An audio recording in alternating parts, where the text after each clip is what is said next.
Welcome in. This is Chiefs Chase. My name is Mike Bassano, and thank you so much for joining me here after the Kansas City Chiefs go 15-2, losing with their practice squad against the Denver Broncos. It's going to be weird rooting for the Chiefs tomorrow.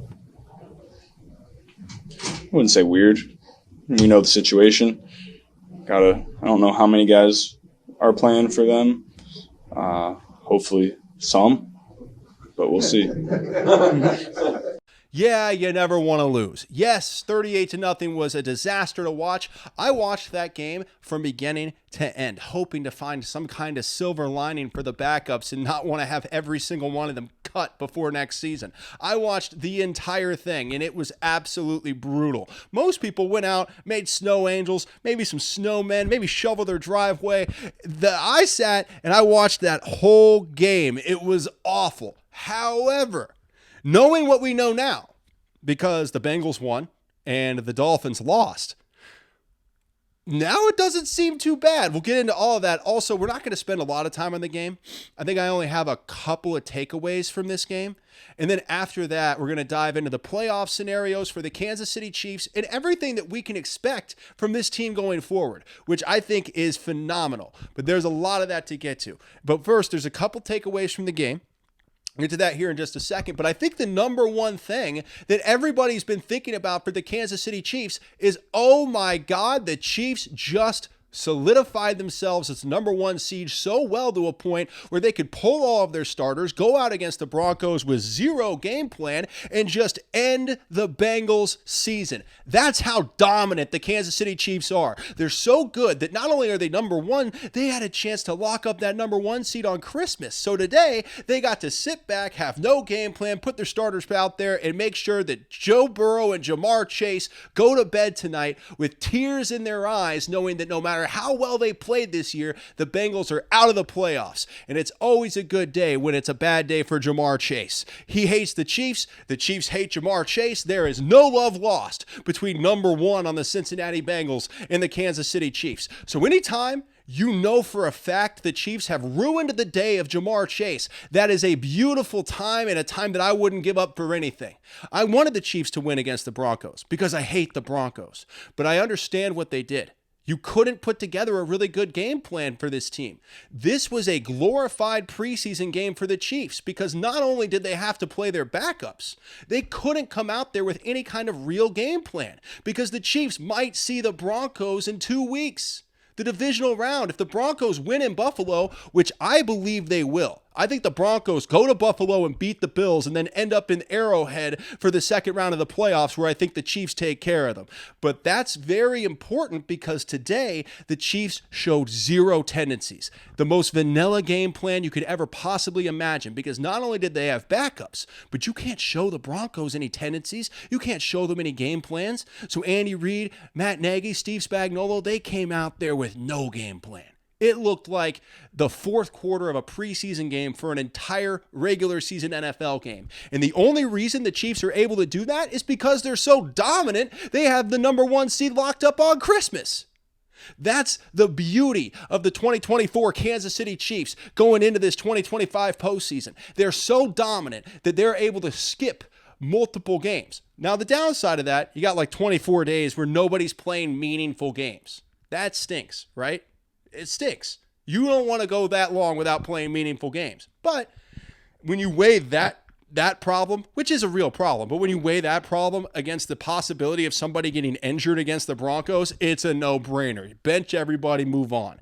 It's frustrating because the Chiefs had to play an early game on Christmas, so they have even more time off, so there's going to be even more rust. That's the frustration. But the Kansas City Chiefs, they handled this as well as you possibly could handle anything. That's the beauty of it. The Kansas City Chiefs handled this perfectly. They did everything they were supposed to do. They kept the Bengals out of the playoffs. They showed nothing to the Broncos in case they see them again. And they made sure that Jamar Chase goes to bed crying, knowing that it didn't matter how good he played this season. He's not even going to go to the playoffs. Maybe you shouldn't attack referees when you play against the Chiefs. Maybe that would be a good idea. Remember that? Remember the Chiefs played the Bengals this year and Jamar Chase went after a referee and Joe Burrow had to hold him back because Trent McDuffie kicked his ass so badly that Jamar Chase just couldn't handle it? I remember. Pepperidge Farm remembers. Does Jamar Chase remember? Because he said so much about the Kansas City Chiefs in his career that I don't think anyone in Kansas City even cares about anything other than Jamar Chase having a bad day. Anybody but the Chiefs. Who said Pat? Joe. Pat who? That's hyperbole, but you get my point. Now, let's go a little deeper into this. Being able to take this away, I'll get deeper into that in the scenarios and everything for the Bengals, for the Bills, Ravens, all that stuff. We're going to deeper into the AFC playoffs and what this means for the AFC playoffs and also the dream scenario. The Chiefs have a lot of scenarios. So what's the dream scenario? What's the scenario we want to have?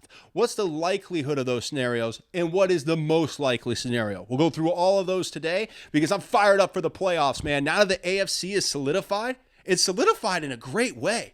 The shift between the Steelers and the Chargers today creates a phenomenal wild card round that I can't wait for. So we'll get to all of that. But first, a couple of takeaways for this Chiefs-Broncos game. Number one, Carson Wentz, you're out of here, buddy. That was one of the worst performances I've ever seen from a quarterback in the NFL. Carson Wentz, even with no game plan, you can't be that indecisive. Forget the numbers, forget all that other stuff, which were terrible, by the way, but Carson Wentz stood back there and had no idea what to do with the football. You can't be a quarterback in the NFL and be that indecisive. It's not possible. You can't be effective. So not only do I want Carson Wentz off the team next year, which his contract is up, I want Chad Henne back for the playoffs. I'm serious with this. I know it's out there. I know it sounds a little bit crazy, but I trust a 40-plus-year-old Chad Henne a lot more than I trust Carson Wentz after everything that I saw today. We know Chad Henne can get it done, even going back to 2022. He led a full-length field drive at the end of the first half in 2022 in the playoffs for a touchdown when Patrick Mahomes hurt his ankle. That was awesome. It was against the Jags, right? I believe it was the Jags. Yeah, bring Chad Henne back. I'm going to start that. I'm 100% serious. And when I say, like, bring back Willie Roaf because the left tackles were so bad this year until Joe Tooney moved over, that was more tongue-in-cheek. This one, I'm actually serious about this one. I would rather have Chad Henne be the quarterback than have Carson Wentz have to come in the playoffs. Because that's now the nightmare scenario, guys. What if Carson Wentz has to come in? Patrick Mahomes goes down. Do you have any trust in him whatsoever? I don't. Go get Chad Henne. And by the way, what this should have shown everybody today is how amazing Patrick Mahomes is and how anybody who was sitting there doubting Patrick Mahomes, go watch the game today. Go see what the Chiefs look like without Patrick Mahomes. Everybody wants to credit coaching, like Andy Reid didn't coach for 24 years without a Super Bowl before Patrick. Everybody wants to point to everything but Patrick Mahomes. But what we see on the field tells us the story that Patrick Mahomes is not only the best quarterback in the NFL, he is the most important quarterback in the NFL for the best team in the NFL. So the respect that should be put on Patrick Mahomes' name got even bigger today, and Patrick Mahomes didn't even have to step foot on the field. We got shown again and again and again. I'm so sick and tired of hearing people say Patrick Mahomes is overrated. Look at what happened in Denver. How overrated do you think he is now? Because without Patrick Mahomes, this team is a total disaster. With Patrick Mahomes, this team is 15-1 and the number one seed in the NFL. And they clinched the number one seed so well that they didn't have to play him in the final game of the season, and the Broncos got 38-0 rung up on the Chiefs. That should tell you everything you need to know about who Patrick Mahomes is and how dominant he is in the NFL. And you should put more respect on his name before you look like a fool like all of you have for this entire season, saying that Patrick Mahomes has been carried, which is an absolute joke. You should be embarrassed for anybody that said that, especially if you're a Chiefs fan. My goodness, you watched the games and still thought that? You saw Patrick Mahomes put the Superman cape on? Like, if you actually watched the games and you still thought Patrick Mahomes was overrated, well, then you just don't know how to dissect a football game. You know how to look at numbers and be a DraftKings fan that's more worried about your parlay than actually enjoying and understanding football. So you look at Patrick Mahomes' numbers and go, oh, he's overrated. He's having a bad year. No, he's not. Look at what the Chiefs are without Patrick Mahomes. 38-0. So enjoy and appreciate what you have in this guy and understand that not only is he the best quarterback of all time and the best quarterback in the NFL right now, Patrick Mahomes is somebody that 100% should be in the Pro Bowl, be an All-Pro, and get every single accolade imaginable because he is the number one player on the number one team in the NFL. That's what most valuable means, by the way. It doesn't mean best stats in fantasy football because I think that would go to Joe Burrow or Lamar Jackson, right? No, it means who's the most valuable player, who's the most valuable guy. Well, the best player on the best team, when he's not there, they lose by 38 points. When he is there, they go 15-1 with their only loss coming in Buffalo against the Bills, where they were only a 4th-and-2 stop away from winning that game and having an undefeated season through 16 games. That's the difference. So all this trash that's talked about Patrick Mahomes, hit somebody else with it, man. It's proven every single week. Patrick Mahomes proved that he's the GOAT without even stepping on the field this week because the Broncos, without Patrick Mahomes, crushed the Chiefs. So that's what happened. You think, oh, well, Carson Wentz could do the same. Carson Wentz can't figure out where to throw the ball ever. That was hard to watch. Carson Wentz would drop back and look like a deer in headlights every single play. Patrick Mahomes, even with no time during the entire season while the Chiefs went through 4 left tackles, even with so many of his weapons going down, his wide receiver 1, his wide receiver 2, his running back 1, even with all of them going down, Patrick Mahomes goes 15-1, locks up the number 1 seed so quickly that the Chiefs get to go ahead and just roll their helmets out there against the Broncos. Let the Broncos win because now the Broncos had to show the Chiefs a lot. That's another big takeaway from this. It's a big positive that I don't think a lot of people are going to be talking about. The Denver Broncos had to win this game. So they showed the Chiefs their game plans, their tendencies, everything that the Chiefs can use against them in the playoffs. The Broncos showed. So now the Chiefs are in a position where if the Broncos go and beat the Bills in Buffalo, which I think they will, then they have to go through Arrowhead for the divisional round, and the Chiefs just got all this great tape and tendencies on the starters and especially on their quarterback, Bo Nix, who's really good, and I hate that. It really bothers me. He's amazing. Infuriating. He's already better than Justin Herbert.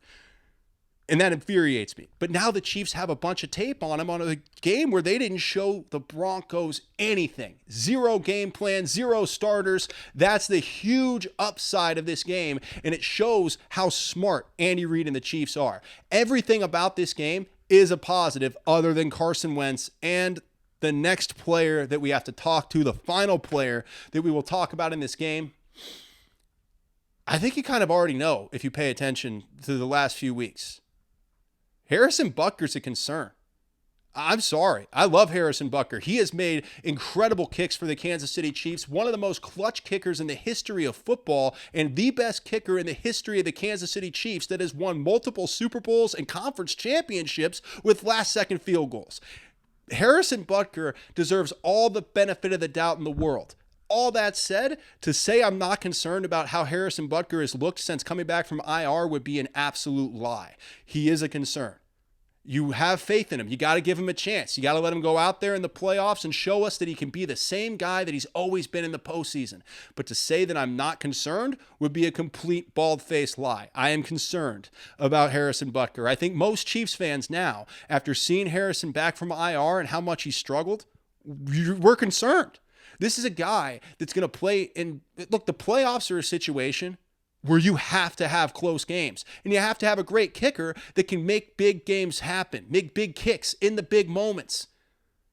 That's what we're looking for from Harrison Butker. Big kicks in the big moments in the postseason. Do you have a lot of confidence right now that Harrison Butker can be that guy? I don't. But you have to give him a shot because he's earned so much equity over the years. He's made huge kicks in huge moments. He's won Super Bowls for the Kansas City Chiefs as a kicker. So you have to keep with Harrison Butker. You have to let him try to figure it out. But his performances since coming back from the IR, it's concerning. So going into the playoffs, that's a number one thing for me that I'm worried about is Harrison Butker going to be all right? Is he going to be the guy that we've seen throughout the playoffs for the Kansas City Chiefs? Or is he going to keep being the guy that we've seen since he came back from the injured reserve? I think it's injury reserve. IR. Let's call it IR. Is Harrison Butker going to be the guy when he comes back from IR Is he going to keep being the guy that we've seen over the last few weeks, or is Harrison going to lock in over the next couple of weeks and become the kicker that we know he is in the postseason, which is an absolute beast with ice water in his veins, baby? That's what we hope for Harrison Butker, and I am going to be wishing so hard for it. I'm going to be praying for Harrison Butker to get back into that groove, to be the most dominant nails kicker with the game on the line that I've ever seen. I'm hoping for him. Because the Chiefs aren't going to get rid of him, guys. Obviously, they shouldn't. He's earned too much equity. They're not going to get rid of him, and they shouldn't get rid of him. He's earned too much equity as the Chiefs kicker for us to go, well, you got to find another option. I was thinking about Matthew Wright today. I'll tell you that. I'm sorry, I was. When I saw that one go wide left on his only attempt for the game, when Butker's kick, that kick from over 50 went wide left, I was thinking about Matthew Wright, but you can't go get him. I mean, that would be illogical. You have a guy that has so much equity built up with this franchise and with the team. You have to buy into Harrison Butker and hope that he maybe is still lingering from the injury, right? That's actually the hope. The hope is that Harrison Butker is still lingering a little bit from that injury, and maybe a couple of weeks off are going to help him get healthy, so when we get into the playoffs, the Chiefs have a kicker who's nails, because he has been. I mean, that's why you have to stick with Harrison Butker. You have to have faith in Harrison Butker because he's done it so many times. I mean, he's won championships, both conference and Super Bowl championships with his leg.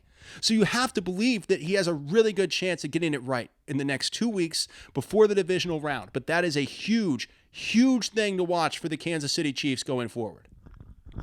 But those are really my only two takeaways from the game, guys, is Carson Wentz, goodbye. Harrison Butker, we're worried about you. Those are the only two things. And hopefully Harrison gets it right, and maybe the Chiefs do go get Chad Henne.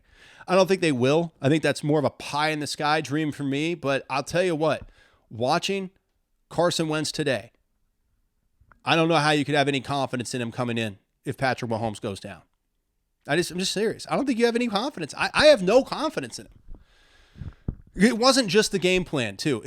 I'll wrap this up real quick on Carson Wentz. It wasn't just the game plan. It was deer in headlights in the pocket.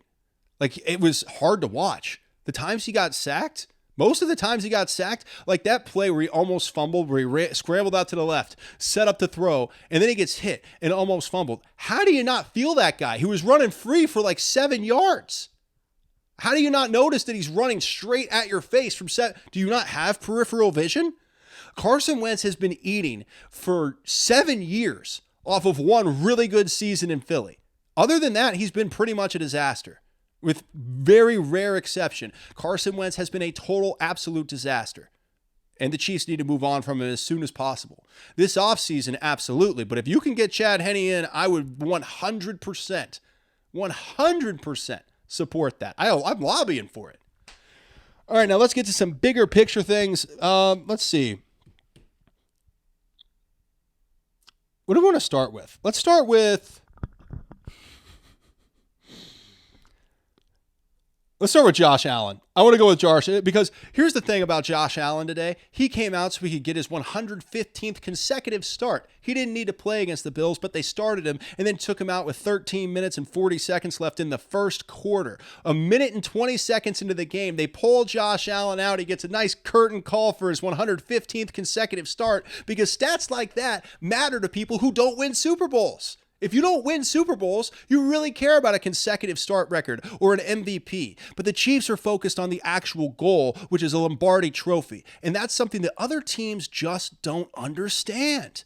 They want these accolades. They want 115 consecutive starts. They want all these other things that don't win you a Super Bowl. They want to have a great point differential. This isn't the BCS. This is the NFL.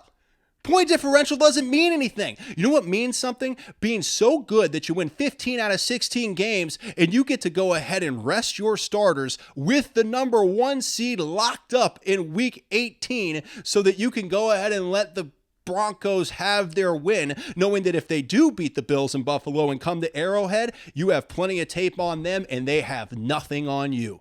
That's the brilliance of Andy Reid and the Kansas City Chiefs. And you know what? It makes me feel a lot better looking over at teams like Buffalo, caring about stupid crap like that. Teams like the Buccaneers. However, I don't know, the Mike Evans thing's different. I saw the Mike Evans thing. I got to tell you, I was happy for him. He got 1,000 yards this year for 11. I think it was 11 consecutive. He tied Jerry Rice for the most 1,000 yard seasons in a row. And they did it in garbage time. The game was over. They should have gone to a knee, but they threw one pass to Mike Evans to make sure he got it. Normally, I would say like, meh. However, there's a stipulation in Mike Evans' contract where he gets $3 million for getting that mark, for hitting 1,000 yards. I'm cool with it. If the price is $3 million, are you serious? The 115 starts thing for Josh Allen, I don't care about. That's stupid. But Mike Evans, yeah, for $3 million, you got to get it to him. And they did. So congratulations to Mike Evans on that. But this is what happens with other franchises. They care so much about these little things that don't really matter. These little statistics like, oh, he had this many yards, this many starts, this many. The Chiefs care about wins, and that's why they're the number one seed. That's why the Chiefs were able to rest their starters today and still get a bye in the playoffs. Meanwhile, the Lions and the Vikings are just now kicking off as I'm recording this, and they are fighting to the death to try to get that number one seed in the NFC, all the way down to the wire. Phenomenal for the NFL, but I'm really glad the Chiefs don't have to go through it and they can have a very relaxing stretch going into the playoffs where nobody's getting injured and everybody can get healthy. Chris Jones is going to be back. Big time players that have been banged up like Isaiah Pacheco. Look, Pacheco has struggled since coming back from injury. But you got to remember, the guy has, 8 screws and a metal plate in his leg that he broke 4 months ago? You can't expect somebody to come back and play at a really high level after that. It's not realistic. It's actually kind of insane to believe that Isaiah Pacheco would come back and dominate right after having his surgery and getting 8 screws in his leg along with a metal plate. It's ridiculous to believe he would come back and run roughshod over people. However, with another couple of weeks to rest, a little bit more time to let that leg heal, we could see pop in the playoffs go off. And that would change everything for the Chiefs offense and change the entire dynamic like it did in 2022 and 2023 when the Chiefs got Isaiah Pacheco, because he has been a massive game changer for this offense. And once he gets healthy, I 100% believe the 1-2 punch of Hunt and Pacheco can take over games. And when you add in the fact that the Chiefs have Patrick Mahomes at quarterback, Hollywood Brown, DeAndre Hopkins, Xavier Worthy, who's become a legitimate superstar in the NFL in his rookie year, and then you got Juju Smith-Schuster, then Travis Kelce, Noah Gray. I'm running out of names that I can name because there's just so many weapons for this Kansas City Chiefs team. And with all of them getting healthy at the right time and all of them having that stretch of 24 days between meaningful football games to get healthy, you're going to take that. I understand the rust that's going to come along with the long layoff for the Kansas City Chiefs, but the amount of health that they're going to gain from this far surpasses the amount of rust that they're going to accumulate over that time. Think about what's going to happen when you get Chris Jones back healthy, Isaiah Pacheco back healthy. Those guys not only have time to get healthy enough to play, but they're going to have time to get healthy enough to play explosively, and that's going to change everything for this team. A team that's already a 15-2 juggernaut that had the number one seed locked up so well that they didn't even have to play any of their starters in the final week. That team is going to get even better going over the next couple of weeks. And that, my friends, should terrify everybody. More than Art the Clown, it should terrify everybody in the NFL, because the Kansas City Chiefs not only are getting better, but the entire road to the Super Bowl through the AFC goes through Arrowhead. Another thing to get to here, Lamar Jackson likely to win MVP. I thought Lamar was going to win MVP for a long time. Maybe Josh Allen gets it. Honestly, I think Lamar Jackson deserves it. But the good thing is, even if it's Lamar Jackson or Josh Allen or whatever, I don't fear them. I just don't. I talked about it in the midweek blitz. You're going to call me crazy. The Chargers, I think, are probably the scariest team in the playoffs. Everybody was like, the Bengals are the scariest team. No, the Chargers are scary because they have Jim Harbaugh. Jim Harbaugh should terrify people. Zach Taylor in the postseason doesn't terrify anybody. Jim Harbaugh in the postseason is an absolute monster that should terrify everyone because he's freaking crazy. Jim Harbaugh is the crazy guy that says, I'm going to go win a national championship at Michigan, and then does it. Jim Harbaugh is the crazy guy that goes, I'm going to start calling Kaepernick through the Super Bowl, and damn near won it. He's nuts. So anything that involves Jim Harbaugh should scare everybody, and I have the Chargers advancing to the second round against the Baltimore Ravens. Yeah, I think they're going to play I'll get into it now. Let's just go. We're already starting it. So let's go right in to the playoff scenarios. So the playoff schedule, we have other things to get to about Bo Nix, about Nance and Romo. We'll actually get back to the game. But since I'm kind of jonesing to talk about it, and I think you might be jonesing to hear about it, let's get into the AFC playoffs. The schedule, as it stands, it is now solidified in the AFC after the afternoon games. The Broncos are going to Buffalo to play the Bills. The Steelers going to Baltimore to play the Ravens. And the Chargers going to Houston to play the Texans. This is perfect. And this happened today because the Chargers won and the Steelers lost. So that meant the Chargers got to jump the Steelers today. And that was awesome. It was the best because now you get Steelers-Ravens in the first round, which is a great game. And then you have Chargers-Houston, which is a total toss-up, but I'm taking the Chargers. And then you have Bills and Broncos. On paper, the Bills run away with this, but you have to remember one thing about the Bills and Broncos. The Bills defense is shoddy. It's had a lot of leaky games, a lot of bad games. The Broncos defense is top 5 in the NFL, and Bo Nix is now developed into a really good quarterback. So that game is very much up in the air, in my opinion. And anyone just handing something and saying, well, the Bengals are out, so now the Bills have an easy road, that's not true. Because the Broncos have a much, much better defense than the Bengals, and they have a lot of things to like. They might not have Joe Burrow, but damn, Bo Nix looks good. So that is an interesting game. But I think what the Chiefs learned in Denver today will bode very well for them if, in fact, the Broncos go and beat the Bills, which is a real possibility. The Bills, they've had some bad games here and there. They can come out flat. They've lost some. They also beat the Chiefs. I get that, but still, there's a chance. Like I'm picking the Broncos, and that's not because I hate the Bills. I hate the Broncos more than I hate the Bills. Just objectively, I think the Broncos are a hungry team. They're a fiery team, and if they go and beat the Bills, it's going to be like winning a Super Bowl for them. And then they're going to go to Kansas City and get stomped, but it'll be like winning the Super Bowl for them. That's a wild thing. I'm gonna drink some water here for a second, and then I got to get to who do the Chiefs want in round 2? That's an interesting question. What is like the perfect scenario? Honestly, I think the Steelers. I think the chances of the Steelers actually getting in the second round are nothing. But let's say the Steelers upset the Ravens, the Bills beat the Broncos, right? And then I think no matter what happens with Chargers and Texans, doesn't matter because the Steelers would be the lowest seed. So if the Steelers beat the Ravens and the Bills beat the Broncos, Steelers come to Kansas City. Now, I think that's pretty easy. I'd much rather play the Steelers than the Broncos again, just because the Broncos are a divisional opponent. Divisional opponents know you pretty well. The Steelers, I don't think they're going to get past the Ravens. But if they did, I would take the Steelers. That's the best case scenario in my mind. And then the second best case scenario in my mind is the Broncos. I think it goes Steelers, then you want Broncos. Chargers are last in my mind. And there's no way the Chiefs can play the Ravens they can't play the Ravens or the Bills, but they could play the Texans. It's possible. If it goes full chalk, the Chiefs play the Texans. I think the Chiefs beat the Texans, but it won't be an easy game. It wasn't an easy game when they beat them a few weeks ago, right? And on the December 21st. That was a tough game.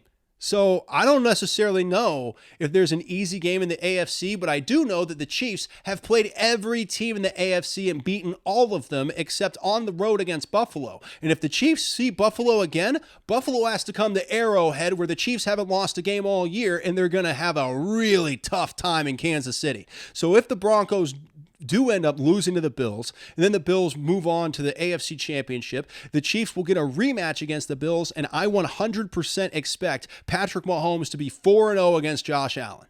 He's already 3-0. That's the stat that matters. There's a lot of people that get caught up on stats. The only stat that matters is postseason victories. And Patrick Mahomes is 3-0 against Josh Allen. So Josh Allen could even win the MVP. He could have 115 consecutive starts. He can do anything that he wants to. But in the end, Patrick Mahomes is 3-0 against Josh Allen in the postseason, and that is the only stat that matters at all.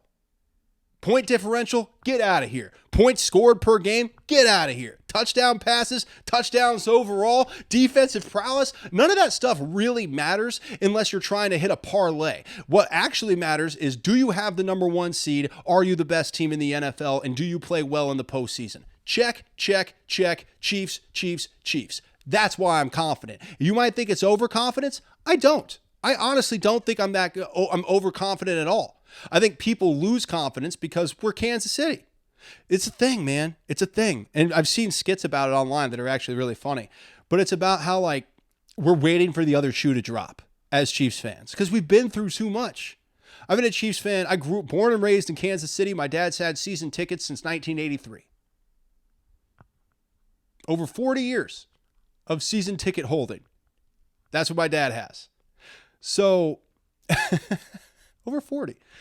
So I'm indoctrinated in this from a very young age. So I understand this.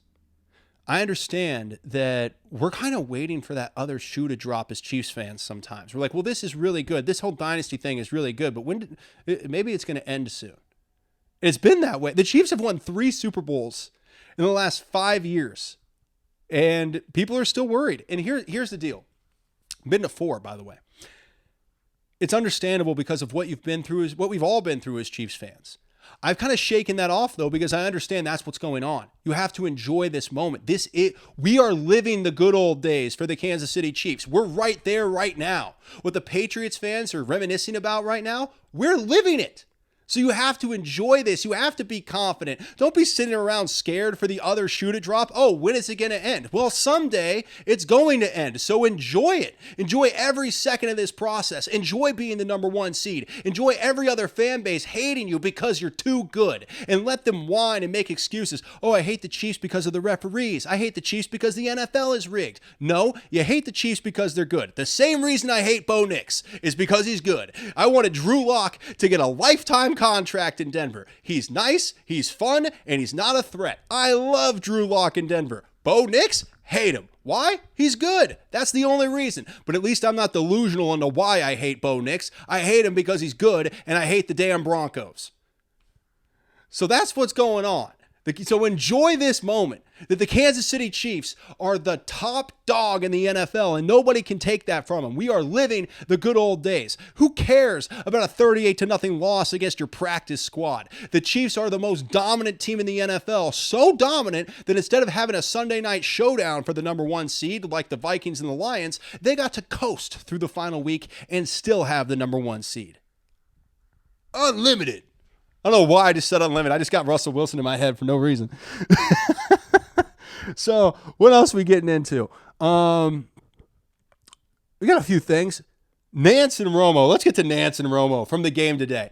Nance and Romo, man, I'll tell you what. They did their best. I will never, ever say anything bad about Nance or Romo again because they were slated with an impossible job today to take a game that was a glorified preseason game for the Kansas City Chiefs and a do-or-die game for the Denver Broncos and then act like it was in question.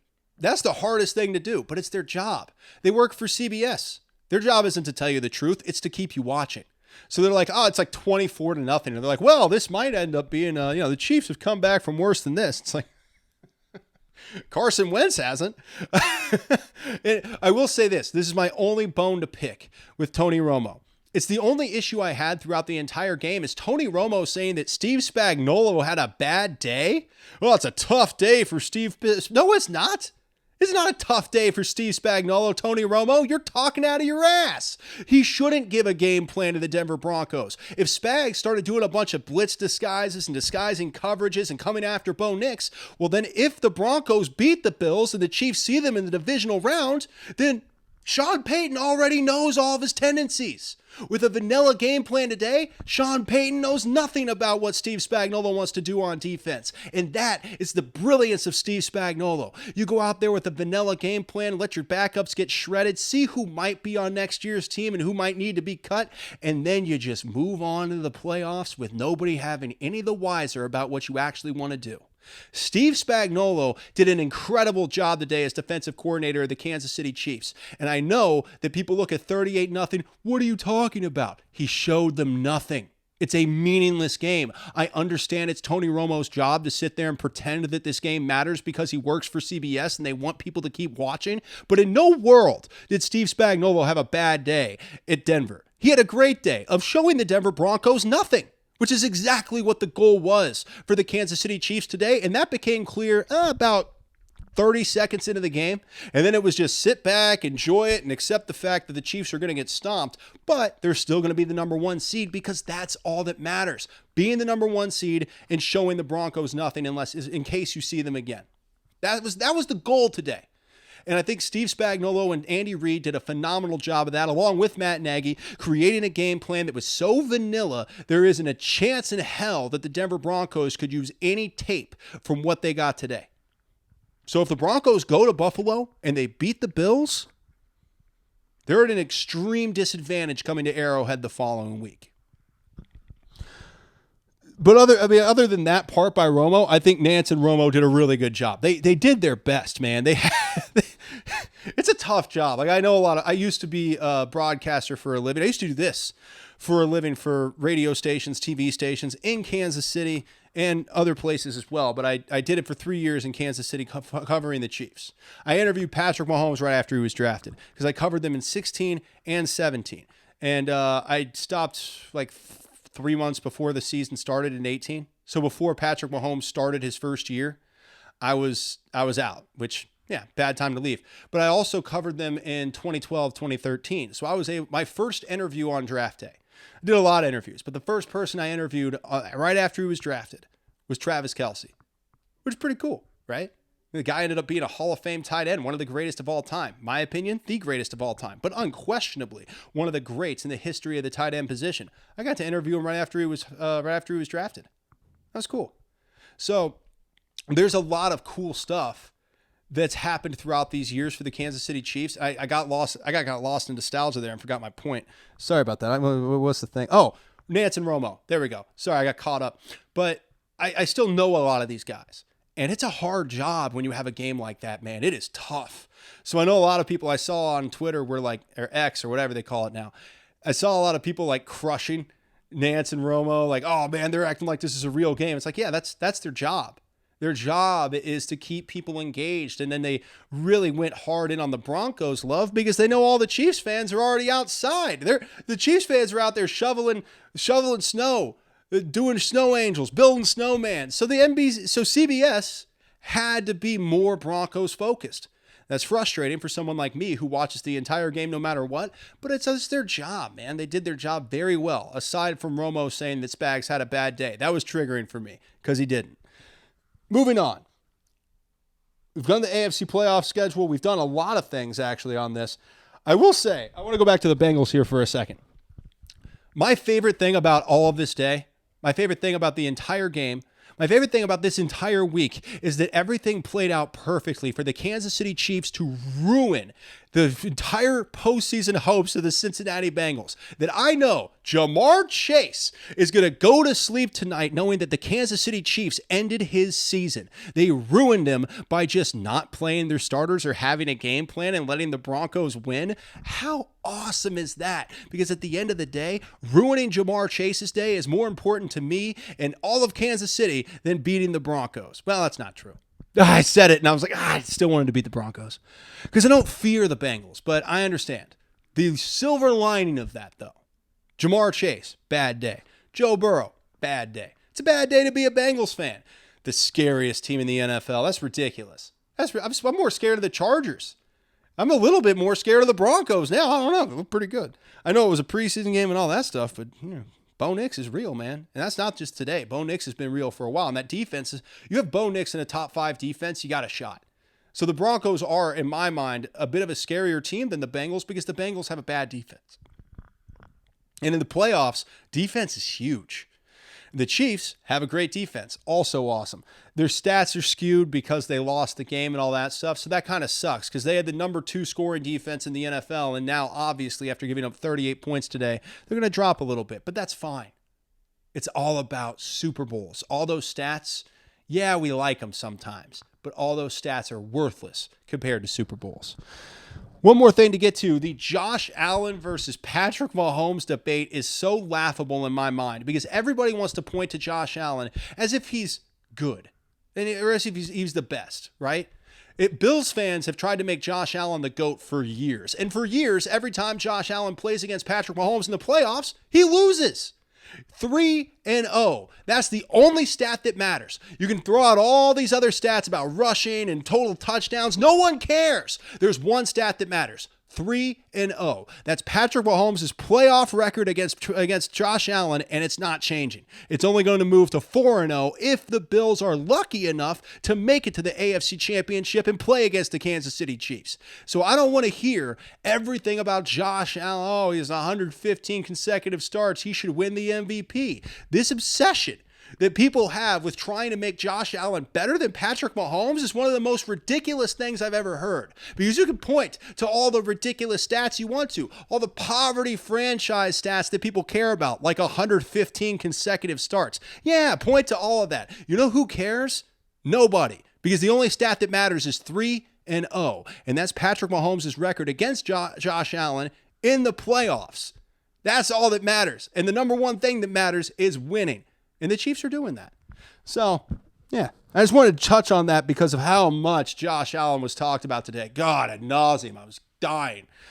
And I know people say, well, they do that about Patrick Mahomes all the time. Patrick Mahomes has been to 4 Super Bowls and won 3. Josh Allen has been to a total of 0 Super Bowls. So you could keep coming up with your ridiculous stats that don't matter about Josh Allen. Oh, he has this many total touchdowns. He has 115 consecutive starts. We think he should win the MVP this year. It doesn't matter. The only thing that matters is 3-0. Patrick Mahomes' record against Josh Allen in the playoffs. That's the only thing that anybody should care about is playoff record and championships. Mahomes has 4 Super Bowl appearances and 3 Super Bowl wins. Josh Allen has 0 Super Bowl appearances and people still want to try to crown him. It's really sad, but it's also kind of hilarious. And I just like riling up Bills fans a little bit because, they're annoying. I mean, that's really the number one thing. Bills fans are annoying. And that's all I got for today, guys. That's all I got. A little sick. Sorry about that.